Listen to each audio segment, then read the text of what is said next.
नमस्कार दोस्तों, आपका स्वागत है नमो गुरुवाणी एकेडमी के ऑनलाइन प्लेटफॉर्म पर। और दोस्तों मैं आपको बता दूं कि राजस्थान एलडीसी की भर्ती का एग्जाम सही समय पर होगा, क्योंकि एक तो कैलेंडर निकाल दिया और दूसरा इन्होंने एक बिल्कुल बिगुल बजा दिया कि आने वाले टाइम के अंदर 15 गुना की लिस्ट आपकी जारी हो जाएगी और बहुत जल्दी होगी। इसलिए कमर कस ले, क्योंकि ये एग्जाम बार बार वापस नहीं आता। और दोस्तों में सबसे इंपॉर्टेंट बात यह है कि अगर अब तैयारी के अंदर आपका गैप हो गया, अभी आप लोग सोच रहे होंगे करें कि नहीं करें, लिस्ट में नाम आएगा कि नहीं आएगा, 15 गुना लिस्ट के लिए मैंने जो है वीडियो बना दिया, आप उसको देखिएगा प्रॉपर तरीके से, वो सारा सब कुछ आ जाएगा।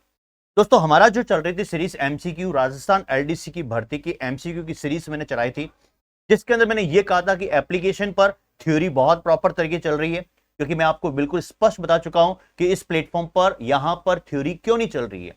क्यों का आंसर मैंने वीडियो में दे दिया, इससे पहले आप देख लीजिए। अब दोस्तों सबसे इंपॉर्टेंट बात यह कि जो आपके स्क्रीन के सामने ये है, ये मेरे हैंडरिटन नोट्स हैं, क्लास के नोट्स हैं। जो ऑफलाइन क्लासेस चलती है उसके अंदर ये हैंडरिटन नोट्स है जो आपके स्क्रीन के सामने। अब सबसे इंपॉर्टेंट बात यहां पर हम एमसीक्यू को स्टार्ट करें, तो एमसीक्यू को स्टार्ट करते तो सबसे पहले मैंने आपको बताया था, क्या बताया था, ध्यान से देखिएगा दोस्तों, बहुत इंपॉर्टेंट है। मैंने आपको यहां पर स्टार्ट किया था पाचन तंत्र के बारे में कि सर पाचन तंत्र तो है ही नहीं। पहला क्वेश्चन आपका ये होता है, पाचन तंत्र है, थोड़ा सा अगर आप अंतरात्मा से अगर उसको सिलेबस को देखेंगे ना, आप अपनी अंतरात्मा से देखते ही नहीं है, आप ऊपर ऊपर देखते हो। एग्जाम में फिर उसका क्वेश्चन आता है, ए भाई ये तो अब आ गया, तो उससे पहले ही आप लोग क्यों नहीं जो है वो सतर्क रहे। पाचन तंत्र व उसके संबंधित रोग की बात करते हैं। अगर दोस्तों पीलिया आ गया तो क्या ये पाचन तंत्र से संबंधित नहीं है? क्या आपको हो किया इसका मतलब उल्टी आई, तो क्या इसका मतलब ये नहीं? अडर इसका मतलब दस्त आई, तो क्या दस्त का पाचन तंत्र से संबंधित नहीं है क्या? इसका मतलब आपको गलतफहमी है। तो ये गलतफहमी इस वीडियो के माध्यम से मैं आपको बता दूं, दूर कर ले। एग्जाम सटीक और बहुत शानदार एनालिटिकल अप्रोच के साथ होने वाला है। अब दोस्तों सबसे पहले अगर बात करते हैं पाचन तंत्र के अंदर, मैंने आपको बताया भी था बहुत शानदार तरीके से। देखिए मैंने इस तरीके से आपको डायग्राम बनाया था, इस डायग्राम में सारे क्वेश्चन सेट हो जाएंगे। जैसे ये ब्यूकल केविटी, मुगुआ, इसोफिगस, जिसको आप लोग ग्रास नली बोलते हैं, कि ये मेरा हिवड़ा है जिसको अंदर जो है धगक धगक गरम गरम गैसें निकलती है, हार्ट बर्न जिसको बोलते हैं। देन उसके बाद में ये ड्यूडेनम में है। देन उसके बाद में स्मॉल इंस्टेंटाइन जिसको आप लोग बोलते हैं छोटी आंत। देन उसके बाद में लार्ज इंस्टेंटाइन, और इस तरीके से आगे चल रहा है। और ये आपका लीवर जिसको आप लोग बोलते हैं जिगर रो टुकड़ो, मारो कालजा रो टुकड़ो, इसका मतलब ये लीवर को आप लोग यकृत बोलते हैं। और यहां पर ये पेनक्रियास कहलाता है। गॉल ब्लेडर भी होता है। पित्ताशय जिसको बोलते हैं। बाइल जूस हम जो है वो बिल्कुल प्रॉपर तरीके से पढ़ लिए कि बाइल जूस का कार्य क्या होता है, लीवर के कार्य क्या होते हैं, लीवर जो है किस तरीके से कैसे होता है, कौन कौन से विटामिन को स्टोर करता है, लीवर को क्या भंडारण कहते हैं, क्यों कहते हैं, कार्बोहाइड्रेट का क्या लिंक है, सारे टॉपिक मैंने एक एक मतलब शानदार तरीके से आपके दिमाग में इमेज बनाई। अब देखिए सबसे पहला यहां पर यह क्वेश्चन आता कि आहार नाल की लंबाई कितनी होती है। आहार नाल की लंबाई की अगर बात करते हैं दोस्तों, आपके स्क्रीन के सामने ऐसा क्वेश्चन आएगा, आहार नाल की लंबाई कितनी होती है। ये देखिए ये क्वेश्चन मैंने खुद ने बनाया है। और आप देखिए इससे पहले वाले राजस्थान कर्मचारी चयन बोर्ड के अंदर देखा किस तरीके से क्वेश्चन टू दी पॉइंट जो है लाइन टू लाइन क्वेश्चन आया। और मैं कह रहा हूं आपको एलडीसी के एग्जाम के अंदर 50 में से 50 क्वेश्चन आपको मिलेंगे। ये आप पेपर देने के बाद देखना कि रियल में मांगेला सर सही कहते थे। मैंने जूनियर अकाउंटेंट में बार बार बोला था, आपको चेताया था कि पढ़ लीजिए और 25 के 25 क्वेश्चन भिड़े हैं। अब टारगेट है 50 में से 50। आहार नाल सिलेबस सेम है, सिलेबस में कोई डिफरेंस नहीं है, बस पढ़ने का तरीका एनालिटिकल अप्रोच के साथ। आहार नाल की लंबाई, फूड पाइप की लंबाई क्या 90 मीटर? अरे यार 90 मीटर किसको बोलते हैं, पॉसिबल ही नहीं है। इसका मतलब दोस्तों 90 मीटर, 9 मीटर, 1 मीटर, तो 1 मीटर तो हो नहीं सकता, 1 मीटर की कोई होती है क्या?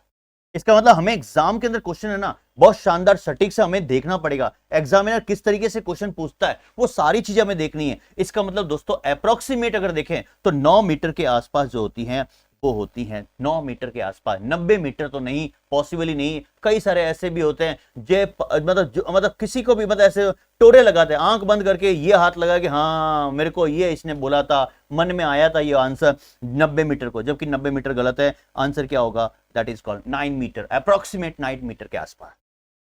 जीभ का पीछे वाला भाग कौन सी बोन से जुड़ा होता है? इसका मतलब दोस्तों इसका आंसर हमें ढूंढने के लिए सबसे पहले क्या ऑक्सीपिटल, हाइड, इनकस और मेलियस। दोस्तों सबसे इंपॉर्टेंट बात यह है कि जब आप लोग कान को जब बॉन के रूप में पढ़ते हैं तो इसका मतलब कान के अंदर जो हड्डी होती है, मैंने बोला भी था, क्या बोला था, इसको कैसे याद करना है। आपके कान इतने गंदे कभी आप लोग साफ नहीं करते, मैल भरा होता है। तो अगर आप कान को अगर देखें, ऊपर से काट के देखें, अगर मैं क्लिनिक में आपको बुलाऊं और लेबोरेटरी के अंदर कान को मैं रखा है थाली के अंदर, तो इसके अंदर एक डिजिट मिलेगा 1 2 3 4 और 4 के बाद में 5 5 के बाद में ये 6 6 डिजिट है, इसका मतलब कान के अंदर टोटल हड्डी कितनी है? 6 हड्डी है। कान में टोटल हड्डी कितनी है? 6 है। इसका मतलब यहां पर ये समझे 6 हड्डी है, टोटल की बात करते हैं, टोटल कान में 6, 2 कान है तो इसका मतलब एक में 3 होगी। तो यहां पर मैंने क्या बोला? आपके कान इतने गंदे हैं, इसका मतलब आप लोग स्टूडेंट की लाइफ में होते हैं तो स्टूडेंट की लाइफ में नाते भी बहुत कम है, तो कान की सफाई तो बहुत दूर की बात है। इमेज बना लो। इसका मतलब कान के इन स्टेप में, ध्यान से सुनना, कान के इन स्टेप में, कान के इन स्टेप में क्या भरा हुआ है? मेल भरा है, मेल भरा है। इसका मतलब इन से इनकस, स्टेप से स्टेपिस और मेल से क्या है? मेलियस। इसका मतलब कान की ये हड्डी है तो ये तो हो नहीं सकता है। इसका मतलब इनकस की बात करते हैं दोस्तों, तो इनकस भी नहीं हो सकता कान में। ऑक्सीपिटल, पैर के फ्रंट से टेम्पो निकलने से आह की आवाज माइंड से साफ हो गई। इसका मतलब ये है, ये किसकी हड्डियों का नाम बोला? पैर के फ्रंट से। यहां पर मैंने आपको बताया भी था, ट्रिक भी लिखाई थी, आपको दिमाग में इमेज बनाई। ट्रिक का मतलब दिमाग में इमेज बनाई थी। पैर के फ्रंट से, पैर के फ्रंट से टेम्पो निकलने से, टेम्पो निकलने से, पैर के फ्रंट से टेम्पो निकलने से, निकलने से आ की आवाज, आ की आवाज माइंड से क्या हो गई? साफ हो गई, साफ हो गई। पैर के फ्रंट से टेम्पो निकलने से आ की आवाज माइंड से साफ हो गई। पैराइटल, फ्रंटल, टेम्पोरल, ऑक्सीपिटल और एथमाइड और स्फिनाइड। ध्यान रखना, एथमाइड और स्फिनाइड। तो ऑक्सीपिटल जो ये हड्डी है ना, ऑक्सीपिटल, ये किसकी है? कई बार फिल्मों में बोलते भी है, महिला बोलती था कपाड़ फोड़ दूला। इसका मतलब दोस्तों ये कपाड़ की यहां पर क्या है? कपाड़ की यहां पर ये हड्डी, जिसको आप लोग क्रेनियम बोलते हैं। तो इसका मतलब ये भी आंसर आपका यहां पर ऑक्सीपिटल नहीं है। आंसर क्या होगा? That is called height. इसका मतलब मैंने आपको वहां पर एक ट्रिक लिखाई भी थी। क्या ट्रिक लिखाई थी? मैंने आपको वहां पर इमेज बनाई भी थी, जीभ के रिलेटेड मैंने इमेज बनाई थी कि जीभ का जो ये वाला भाग होता है ना, ध्यान से सुनना, जीभ का ये वाला भाग होता है और जीभ का जब ये वाला भाग को अगर हम बनाते हैं तो दोस्तों आगे वाला भाग लपालप करती है, जीभ ऊपर नीचे होती है, लपालप करती है। तो इसका मतलब लपालप बोलते हैं ना, लपालप क्यों कर रहा है? इसका मतलब यहां पर ये जीभ का अग्रभाग है और यहां पर ये वाला जीभ का जो भाग है ना दोस्तों, ये बैक, जिसको आप लोग पक्ष भाग बोलते हैं। इसका मतलब जीभ पर दोस्तों पै पै करती रहती है, जीभ पै पै। इसका मतलब जीभ के ऊपर छोटे छोटे उभार पाए जाते हैं, जिसको आप लोग टेस्टी बर्ड्स बोलते हैं। और इसी से आपको क्या याद रहेगा? That is called papillae. बिल्कुल सही बात है। लेकिन यहां पर जो पीछे वाला भाग है ना, अगर मैं क्लिनिक में बैठा हूं, आप मेरे पास आए, मैंने आपको बोला कि मुंह फाड़िए, आपने मुंह फाड़ा, फिर भी मैं ध्यान से देखूं ना तो पीछे वाला भाग मुझे दिखता ही नहीं है, क्योंकि पीछे वाला भाग हिडन रहता है। ये तो आपको याद रहेगा एग्जाम हॉल के अंदर, जीभ का पीछे वाला भाग तो दिखता नहीं, आगे वाला भाग दिखता है। इसका मतलब हिडन से कौन सी हड्डी का नाम होगा? That is called hyoid. तो जीभ का जो पीछे वाला भाग होता है ना, वो हॉइड बोन से जुड़ा होता है, दैट इज कॉल्ड, वो कौन सा होगा? हॉइड बोन। आंसर होगा आपकी स्क्रीन के सामने। अब दोस्तों यहां पर देखिए, वेरी वेरी मोस्ट इंपॉर्टेंट, आपके स्क्रीन के सामने ध्यान से देखना, क्वेश्चन क्या कह रहा है? जीभ मुख गुहा के फर्श से जिससे जुड़ी रहती है उसे किस नाम से जाना जाता है? इसका मतलब अभी मैंने पीछे वाला भाग को बताया कि जीभ पीछे वाले भाग से जुड़ी होती है, लेकिन जब दोस्तों जीभ ऊपर उठती है ना, लपालप करती है ना, तो उसमें देखा होगा फर्श से भी, मतलब फर्श से भी जुड़ी रहती है। इसका मतलब यह है एमिलोब्लास्ट, ओडोंटोब्लास्ट, और इसके बाद में यहां पर बात करते हैं फलिएट या फिर फ्रीनूलम। मैंने यहां पर आपकी एक इमेज बनाई थी एग्जाम के अंदर। क्या इमेज बनाई थी? जैसे ही जीभ के बारे में आपके दिमाग में आएगा दोस्तों, जीभ के बारे में जैसे दिमाग में आएगा, मैंने आपको क्या बताया था? जीभ लपालप करती है, ये तो आपको पता ही है।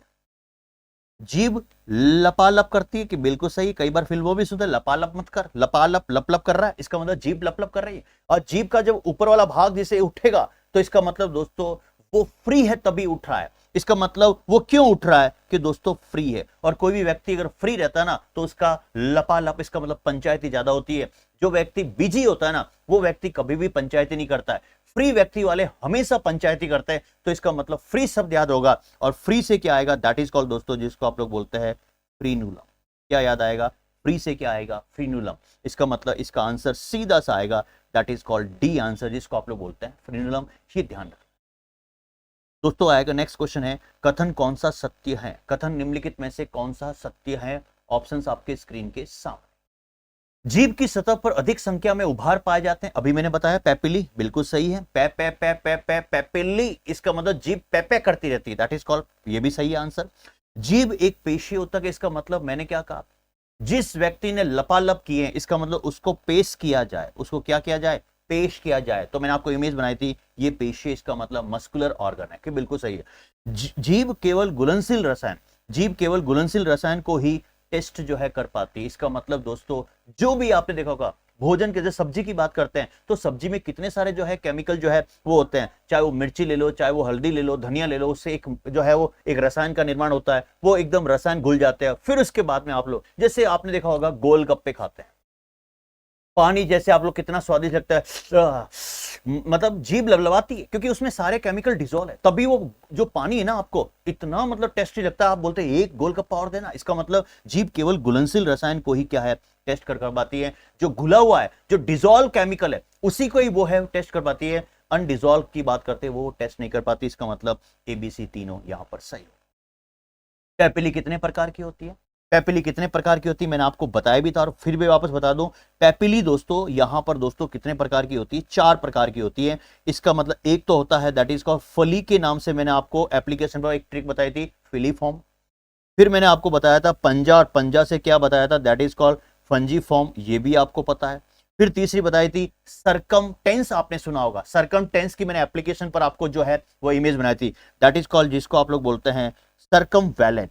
क्या बोलते हैं? सरकमवैलेंट। कभी याद, मतलब याद करने की जरूरत नहीं, इमेज बन गई, सरकमटेंस, सरकमवैलेंट, उसकी फिल्म बनाई थी। और एक दोस्तों बताई थी फोल्डेड, जीभ जब लपालप करते तो फोल्ड होती है, लपालप करती फोल्ड होती है, दैट इज कॉल्ड फोलिएट, जिसको आप लोग बोलते हैं। और यही जो है दोस्तों अनवांटेड कहलाती, दैट इज कॉल्ड, इसी को आप लोग अनवांटेड जो है वो पार्ट बोलते हैं, जिसको आप लोग बोलते हैं अवशेषी अंग बोलते हैं।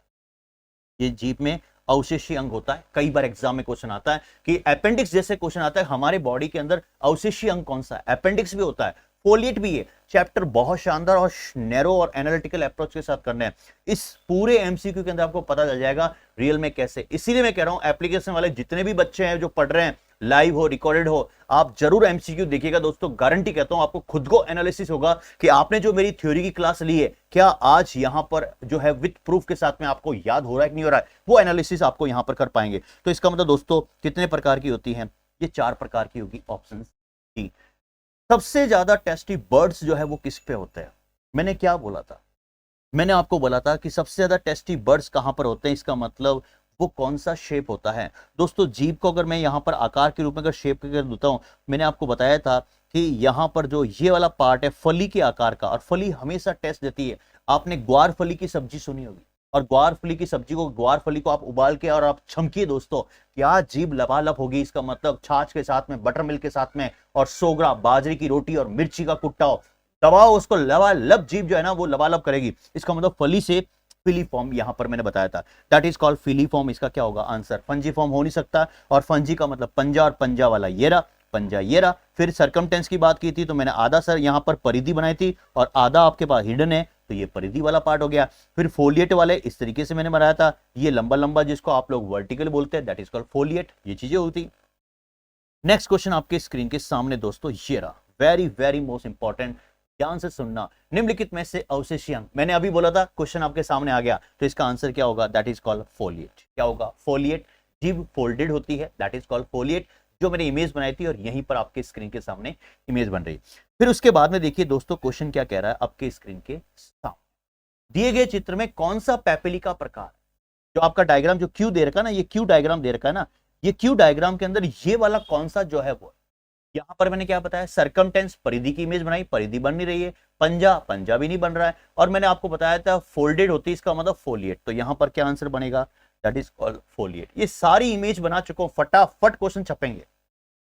अब दोस्तों यहां पर क्वेश्चन ये आता है कि मुख गुहा में कौन सी ग्रंथि यहां पर नहीं, मुख गुहा में कौन सी ग्रंथि नहीं है। इसका मतलब दोस्तों प्यार की, मैंने बोला था बच्चा प्यार से, प्यार बच्चा प्यारा लगता है, इसका मतलब गाल पर, और गाल किससे जुड़े हुए हैं? मुख से जुड़े हुए हैं, दैट इज कॉल्ड गाल। और प्यार, प्यार से क्या आएगा? दैट इज कॉल्ड पैरोटिड ग्रंथि, इसका मतलब मुख गुहा में होती है। सब लिंगुअल, इसका मतलब आप सभी लैंग्वेज बोलते हैं कि बिल्कुल ये है, मुख गुहा से निकलती है, इसका मतलब ये भी ग्रंथि है। कौन सी नहीं है? सब मिक्सरी, इसका मतलब सारी लैंग्वेज मिक्स बोलते हैं, मैं था रहा हूं, मैं था रहा हूं, मैं था रहा हूं, what you mean, what you, इसका मतलब सभी की मिक्स जो लैंग्वेज होती है, इसका मतलब मुगुआ से ही बोलते हैं, इसका मतलब सब मिक्सली भी होगी। लेकिन पिट्यूटरी ग्लैंड यहां पर नहीं होती, जिसका मतलब इसका आंसर जो होगा दोस्तों, इसका आंसर देखा जाए नहीं के अकॉर्डिंग देखा जाए तो क्या होगा? डी। ये आपका दिमाग में सेट रखना, लार प्रतिदिन कितना निकलता है, लार प्रतिदिन कितना निकलता है, 1000 ml per day, 200 ml, 1500 ml per day. तो यहां पर दोस्तों मैंने आपको बताया था, इमेज बनाई थी, दैट इज कॉल्ड, जिसका आंसर क्या होगा 1500 ml पर डे जो है वो लार, सलाइवा जिसको बोलते हैं, लपालप। कई बार आप देखा होगा रात को आप लोग सो जाते हैं, आपको होश ही नहीं रहता सोने का, मुंह खुला, मुंह फाड़ दिया आपने, तकिए के ऊपर देखा होगा लपालप लपालप, लिपड़ा लिपड़ा, एकदम लिपड़ा लिपड़ा पदार्थ जो है वो जमा रहता है। सुबह उठता है, अरे यार लिपड़ा लिपड़ा कहां से आया है, इसका मतलब वो लार ही तो है, आपने लार बहा दिया। इसलिए कहते हैं कि लार को नहीं निकालना चाहिए, एसिडिटी बढ़ जाती है। तो ये चीजें। नेक्स्ट क्वेश्चन आपके स्क्रीन के सामने ये रहा, लार ग्रंथियों के स्त्रावन में कथन कौन सा सत्य है? इसका मतलब H2O, मैंने बताया था लार में पानी, इसका मतलब पानी से जुड़ा मिलता जुलता है, बिल्कुल सही है, इसका मतलब H2O है। म्यूशिन, इसका मतलब दोस्तों चिपचिपा, लिसा लिसा, म्यूशिन इसका मतलब म्यू म्यू म्यू म्यू, मैंने बताया था, म्याऊ म्याऊ नहीं, म्यू म्यू म्यू, इसका मतलब म्यूशिन भी बताया था। लाइसोजाइम एंजाइम निकलता है, बिल्कुल, इसका मतलब यहां पर लाइसोजाइम एंजाइम से भी मिलता जुलता उसने यहां पर दिया है। तो इसका आंसर क्या होगा, ABC, तीनों दिमाग में सेट। अब दोस्तों नेक्स्ट क्वेश्चन, स्टार्च की पहली बार पाचन क्रिया कौन से भाग? स्टार्च का मतलब दोस्तों कार्बोहाइड्रेट, और कार्बोहाइड्रेट क्या होता है, मीठा होता है। आपकी आपकी यहां पर धर्म पत्नी ने, आपकी अगर बात करते हैं दोस्तों, आपकी फियोंसी ने, आपके घर वाले ने वहां पर दोस्तों सब्जी चरकी चरकी बनाई, इसका मतलब मिर्ची ज्यादा डाली है, और मिर्ची ज्यादा डाली इसका मतलब मुंह जलेगा, मुंह जलेगा तो आप लोग क्या बोलेंगे, ए मीठा गुड़ देना, मीठा मीठा देना, इसका मतलब मीठा का आप लोग पाते हैं, दैट इज कॉल्ड कार्बोहाइड्रेट। तो इसका मतलब पहली बार इसका मतलब स्टार्च की जो पाचन क्रिया होती है वो मुगुआ, that is called buccal cavity, इसका मतलब आमाशय नहीं, अग्नाशय नहीं, छोटी आंत नहीं, तो क्या होगा, मुख हुआ। ये एग्जाम के अंदर क्वेश्चन आपको यहां पर मिलते हैं 100%। दोस्तों नेक्स्ट क्वेश्चन आपके स्क्रीन के साथ, मुख गुआ में स्टार्च का पाचन कितना होता है? भाई मुख गुआ में स्टार्च का पाचन कितना होता है, point to be noted, starch का पाचन कितना होता है? और मैंने फैक्ट लिखाया था कितना परसेंट होता है, 30%। डाटा एकदम फैक्ट है और टू दी पॉइंट में आपको डाटा दे रहा हूं। एक भी क्वेश्चन राजस्थान LDC भर्ती 2024 में अगर बाहर चला है तो आप देखना है, यहां पर इस सारे वीडियो आपको वहां पर मिले। भोजन की लुगदी बनाने में किनका योगदान है? इसका मतलब भोजन की लुगदी लगा था आपने, मुंह के अंदर भोजन को ठूसा, दाल बाटी चूरमा, और जैसे आप देखा बाल आ गया तो बाहर निकालते लिबड़ा लिबड़ा पदार्थ नहीं निकलता, आप बोलते यार लिबड़ा लिबड़ा कहां से आया, दाल बाटी तो मैंने बिल्कुल प्रॉपर डाले थे, बाटी तो मैंने सूखी डाली थी, क्योंकि वहां पर लार मिक्स हो गया। तो भोजन की लुगदी में बिल्कुल दांत जो है वो भोजन को तोड़ेगा, छोटे छोटे टुकड़ों बांटेगा। श्लेष्मा का मतलब सुषमा, और मैंने बताया था चिपचिपा लिसलिसा पदार्थ, जिसके अंदर वो बाटी जो है वो चिपचिप होगी, और चिपचिप होते ही वो म्यू म्यू होगी, और म्यू से उसके बाद में म्यूशिन, इसका मतलब ABC तीनों। भोजन की लुगदी बनाने में किनका योगदान है, इन श्लेष्मा और दांत। भोजन निकलने को क्या कहते हैं? बोलते हैं ना कई बार दोस्त जो पार्टी में जाते हैं, अरे डगल डगल क्या खा रहा है, डगल डगल, मैंने एक शॉर्ट्स भी डाला, इसलिए बोलते हैं 15 सेकंड आप लोग शॉर्ट्स में दे दीजिए, एक क्वेश्चन आपका पक्का है, जिंदगी में कभी आप लोग क्वेश्चन गलत नहीं कर पाओगे। क्या पॉलिटेशन, डेग्लूटेशन, इनहिबिशन, और उसके बाद में साम्यावस्था। इसका मतलब दोस्तों डगल डगल क्या खा रहा है, इतना आराम से कहा, कभी भोजन देखा नहीं, कभी काजू कतली देखी नहीं, डगल डगल खा रहा है, डगल डगल बसेड़ रहा है, इसका मतलब डेग्लूटेशन, यहां पर इसका आंसर होगा, दैट इज कॉल्ड डेग्लूटेशन। कौन से अंग में भोजन की पाचन क्रिया नहीं होती, कौन से अंग में? और दोस्तों जब तेरे अंगने में, इसका मतलब यहां पर मैंने क्या बोला, कौन से अंग में भोजन की पाचन क्रिया नहीं होती है? क्या आमाशय, मुगुआ, ग्रास नली, छोटी आंत? और मैंने आपको बताया था कि जब भी आप लोग भोजन को लेते हैं दोस्तों, सपोज मानिए दोस्तों गट्टा फंस गया, आपने गट्टा फंस गया, आप लोग क्या बोलते हैं, मारे यहां पर क्या होता है, दैट इज कॉल्ड, जिसको आप लोग भोजन करते हैं, भोजन करने के बाद ठूसा आपने, ठूसने के बाद नीचे उतारा गट्टे को, लेकिन आपको यहां पर क्या आ गया, टुप्पा आ गया। कई बार बोलते हैं ना टुप्पा आ गया, टुप्पा आ गया, अपने राजस्थान क्या बोलते हैं, हमारा टुप्पा आ रहा है, इसका मतलब ये भोजन यहां पर फंस गया।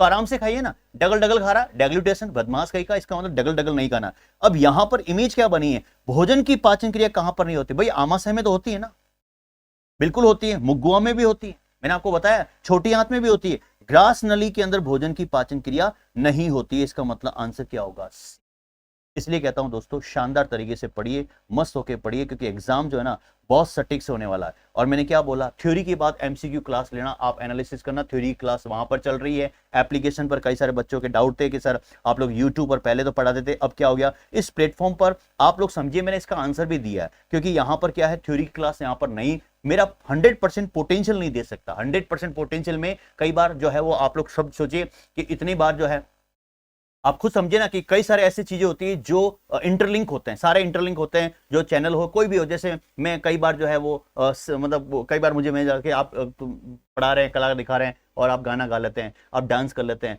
आप कुछ मिमिक्री कर लेते हैं, तो ये चीजें क्या होती है कि दिमाग में एक इमेज बनती है, दिमाग में इससे क्या बनती है, इमेज बनती है। इसलिए कहता हूं कि इमेज बनाने के लिए मुझे थोड़ा सा प्लेटफॉर्म चेंज करना पड़ा, और प्लेटफॉर्म में हाँ एमसीक्यू यहां करवा रहा हूं, आप आराम से देखें, एमसीक्यू प्रॉपर तरीके से देखें आप लोग, प्रॉपर तरीके से ये सारा सब कुछ, ठीक है दोस्तों। और रोज अपडेट के लिए आप लोग टेलीग्राम चैनल पर जो है ज्वाइन कर दिए, science by Mangelal Chaudhary sir, और एप्लीकेशन का नाम है, एप्लीकेशन डाउनलोड कर दिए दोस्तों, very very most important, Mangelal Chaudhary sir के नाम से आपके स्क्रीन सामने, और लिंक नहीं मिले तो डिस्क्रिप्शन के अंदर लिंक दे रखा, फटाक से क्लिक करो और मांगेलाल के पास पहुंच जाओ। क्यों, तो मतलब आज के लिए इतना, थैंक यू सो मच, जय हिंद जय भारत।